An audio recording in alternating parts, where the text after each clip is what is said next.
दोस्तों आज हम एक्सप्लेन करने वाले हैं हाल ही में आई मूवी आंखों की गुस्ताखियों को, जिसकी डिमांड आपने की थी, इसलिए हम वीडियो ले आए। अब वीडियो को भी लाइक कर दीजिए। हम चलिए कहानी शुरू करते हैं। तो मूवी की शुरुआत में हम एक लड़की जिसका नाम सबा है उसे ट्रेन में देखते हैं और सबा ने अपनी आंखों पर पट्टी बांधी हुई थी। असल में सबा एक थिएटर एक्टर है जिसे एक मूवी में रोल मिल सकता है, बस उसे अच्छे से ब्लाइंड पर्सन की एक्टिंग करनी है, इसलिए वो अपनी आंखों पर पट्टी बांध कर मसूरी जा रही होती है ताकि वो अपनी एक्टिंग की अच्छे से तैयारी कर पाए। हालांकि सबा यहाँ काफी ज्यादा टेंशन में लग रही थी क्योंकि उसकी जो फ्रेंड उसके साथ जाने वाली थी वो तो अपने बॉयफ्रेंड से मिलने के चक्कर में सबा को ट्रेन में ही बैठाकर फरार हो गई, जिससे सबा को समझ नहीं आ रहा था कि वो अब करे क्या। फिर वहाँ सबा के पास हम जहान नाम के आदमी को देखते हैं जो कि सच में अंधा था और वो सबा को ऐसे पैनिक करते हुए सुन रहा था। वो सबा से पूछता है कि इतना डर क्यों रही हो, जिस पर सबा वही बताती है कि मैं एक्टिंग के लिए मसूरी जा रही हूँ और मैंने आंखों पर पट्टी बांधी हुई है। फिर यहाँ सबा डिसाइड करती है कि चाहे कुछ भी हो जाए वो अपनी आंखों से पट्टी नहीं हटाएगी और अपने 2 हफ्ते मसूरी में ब्लाइंड पर्सन की तरह ही बिताएगी। खैर यहाँ सबा जहान से भी पूछती है कि तुम क्या करते हो, तो जहान बताता है कि मैं म्यूजिशियन हूँ जो गाने लिखता और गाता हूँ और मैं मसूरी भी गाने लिखने के लिए जा रहा हूँ ताकि शांति से अपना काम कर पाऊँ। हालांकि जहां सबा को ये नहीं बताता कि वो ब्लाइंड है। खैर अब ये दोनों मसूरी पहुंच जाते हैं और यहाँ जहान को उसका एक आदमी लेने आया था जो हर बार जहान का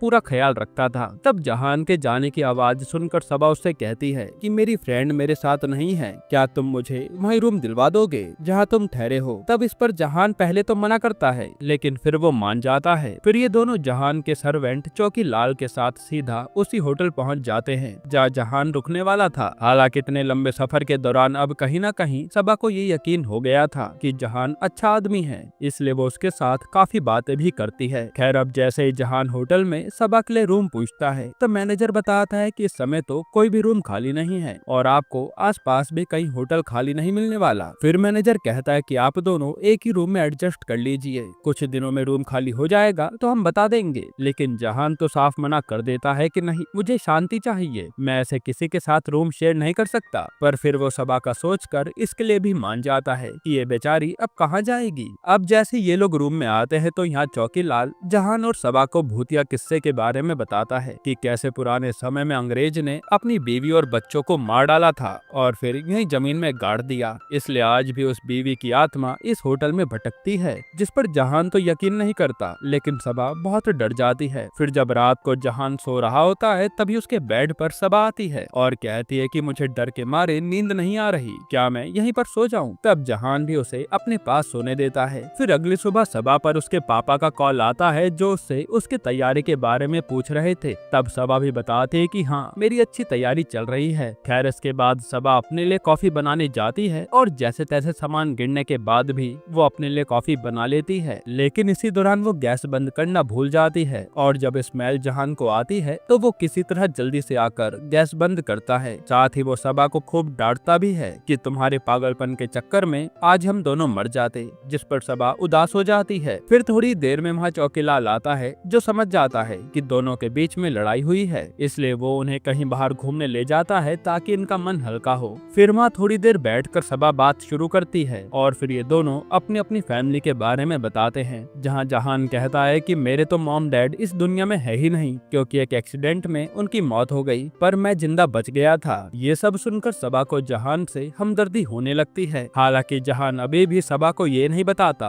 कि वो ब्लाइंड है। उसे ऐसा लग रहा था कि मैं सबा को बताऊंगा तो वो मुझे बेचारा समझेगी। खैर फिर ये दोनों दोबारा होटल आ जाते हैं और अगले दिन से ये दोनों कई जगह घूमने जाते हैं। इस तरह से दोनों को साथ में मजा आ रहा था। हालांकि दोनों को कुछ दिखता नहीं, फिर भी दोनों खुश थे। ऐसे कुछ दिन बीतते हैं और जहान ने गाने भी लिख लिए थे जो वो सबा को भी सुनाता है और सबा भी इम्प्रेस हो जाती है। फिर एक दिन होटल में एक पंछी घुस आता है और सबा उसके कारण चिल्लाने लगती है। तब जहान जो नहाने जा रहा था वो पहले पंछी को भगाने के लिए सीढ़ी पर चढ़ने लगता है, लेकिन उसकी टॉवल उतर जाती है और ये बात जब सबा को पता चलती है तो वो खूब हंसती है, यहाँ तक कि वो जहान को छेड़ने लगती है कि मैं तुम्हें आज देख लूंगी। तब जहान उससे शर्माते हुए भागने लगता है लेकिन वो उसी के ऊपर गिर जाता है और ये दोनों इतना क्लोज आ जाते हैं कि इनकी यहीं पर किस हो जाती है। असल में सबा को जहान पसंद आ गया था इसलिए उसने रोका भी नहीं। फिर एकदम से जहान उठकर कहता है कि हमारे बीच ये जो कुछ भी हुआ है वो गलत है, हमें इसे भूल जाना चाहिए। ये सुनकर सुनकर तो सबा को लगता है कि शायद जहान को मैं पसंद नहीं आई, इसलिए वो ऐसी बातें कर रहा है। यही सोचकर वो एक रूम में खुद को बंद कर लेती है। तब जहान उसे मनाने आता है और सबा से कहता है कि मुझे लगता है कि अगर तुम मुझे पट्टी हटाकर देखोगी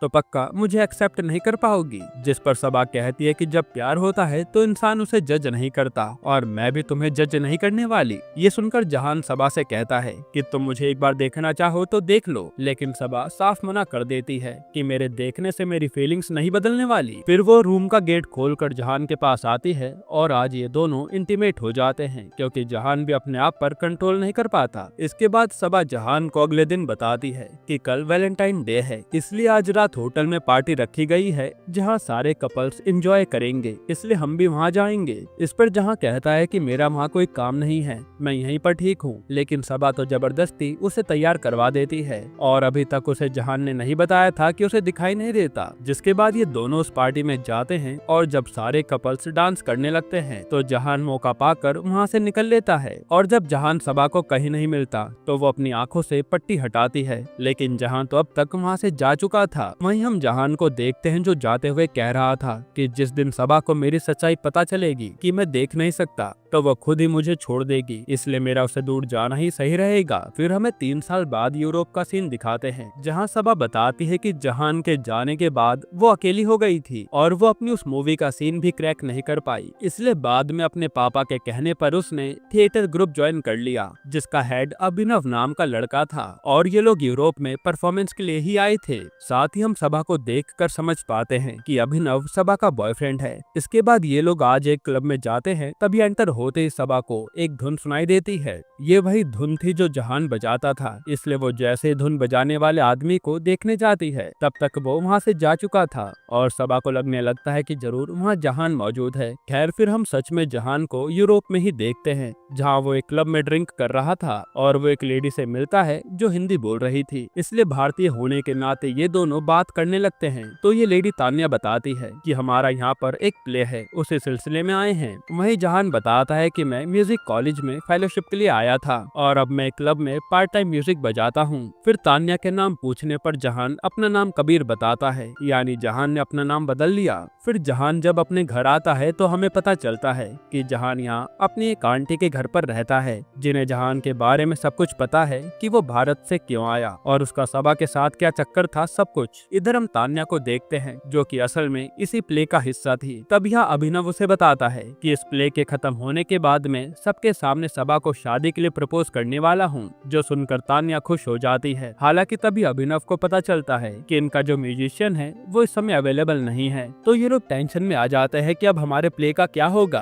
तब तान्या कहते हैं कि मुझे एक म्यूजिशियन मिला था, शायद वो हमारे काम आ जाए। जिसके बाद अगले दिन तान्या जहान को लेकर प्ले में आती है और अभिनव उसे बताता है कि उन्हें कैसा म्यूजिक चाहिए। तब जहान भी मान जाता है। इसके बाद जैसे ही जहान म्यूजिक बजाता है तो ये सुनकर सबा के होश उड़ जाते हैं क्योंकि ये तो जहान का ही म्यूजिक था। फिर अभिनव सबसे जहान को मिलाता है और जहान सबसे अपना नाम कबीर बताता है। हालांकि आवाज और बात करने के तरीके से सबा को लगने लगता है कि यही उसका जहान है, यानी वो भी उसे कभी भूल नहीं पाई। फिर जब जहान यहाँ से जाने लगता है तब सबा उसे रोककर कहती है कि तुम कबीर नहीं जहान हो ना, लेकिन जहान तो साफ मना कर देता है कि पता नहीं आप किसकी बात कर रही हैं। हालांकि अब तक वो भी जान गया था कि ये लड़की सबा ही है, पर वो सबा से बात करने की हिम्मत नहीं कर पा रहा था। फिर जब जहान को उसकी आंटी लेने आती है तो अभिनव को देखकर वो उन्हें अपने घर पर खाने के लिए इनवाइट करती है, जिस पर ये लोग मान जाते हैं। हालांकि थोड़ी देर बाद जहान आंटी को बताता है कि सबा भी उसी ग्रुप का हिस्सा है और आपने उन्हें फालतू में बुला लिया। खैर फिर रात को सब लोग डिनर पर आते हैं और यहाँ पूरे समय सबा जहान को ही देखे जा रही थी। फिर उन सबके जाने के बाद आंटी जहान से कहती है कि ये लड़की तुझे अभी तक भूल नहीं पाई, इसलिए अब मौका मिले तो हिम्मत करके उससे बात कर और अपना पूरा मैटर खत्म कर दे।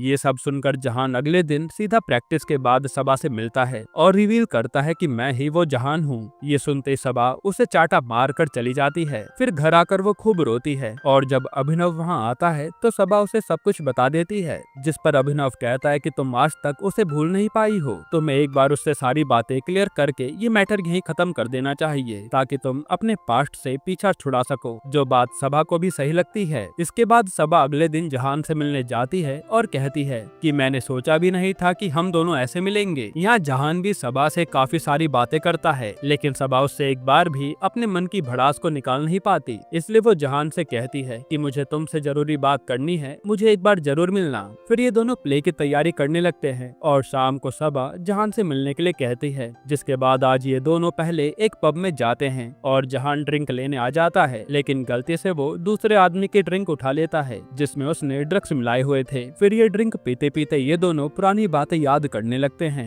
और ड्रग्स के कारण सबा जहान से अपने मन की भड़ास निकालने लगती है कि तुम मुझे उस दिन ऐसे ही छोड़ गए थे और मैं तुम्हारे लिए कितना तड़पी थी। जिस पर जहान कहता है कि मुझ में ही कमी है, मैं तुम्हारे लायक नहीं था और न ही कभी बन पाऊंगा, इसलिए मैं चला गया था। जिस पर सबा कहती है कि एक बार मुझसे बात करके तो देखते। यही सब बातों के दौरान ये दोनों किस कर लेते हैं। फिर ये दोनों घर आकर गेट में इसी के बारे में सोचने लगते हैं कि इन दोनों ने ये क्या कर दिया। वहीं सबा ये सब जब बर्दाश्त नहीं कर पाती तो वो अभिनव से भी बता देती है कि मैंने गलती से जहान को किस कर लिया, जिससे अभिनव को बहुत बुरा लगता है। खैर अब आज प्ले की सारी टीम डिनर पर मिलती है और यहाँ अभिनव काफी ड्रिंक करके आया हुआ था। तब वो पहले तो जहान को खूब सुनाता है कि तुम सबा को छोड़कर गए ही क्यों थे जब वापस आना था। फिर वो कहता है कि अब सबा तो मेरी ही है। ये कहकर वो जहान से म्यूजिक प्ले करने के लिए कहता है और सबा के साथ डांस करने लगता है। अब अगले दिन जब प्ले होता है और सबा उसके लिए तैयार हो रही थी, तभी वहाँ जहान आता है और कहता है कि सबा मैं तुमसे तब भी प्यार करता था और आज भी प्यार करता हूँ, इसलिए मैं तुम्हारे बिना रह नहीं पा रहा और हम कभी एक नहीं हो सकते, इसलिए मैं यहाँ से काफी दूर जा रहा हूँ। जिस पर सबा रोने लगती है और जहान यहाँ से चला जाता है। हालांकि ये सब अभिनव ने सुन लिया था। इसके बाद अभिनव सबा को सीधा स्टेज पर लेकर जाता है और वो प्ले शुरू होने से पहले ही सबा को शादी के लिए प्रपोज कर देता है, जिसका सबा पर कोई जवाब नहीं था। तो अभिनव कहता है कि मैं जानता हूँ तुम उस जहान से कितना ज्यादा प्यार करती हो, इसलिए हम दोनों कभी एक साथ नहीं रह पाएंगे।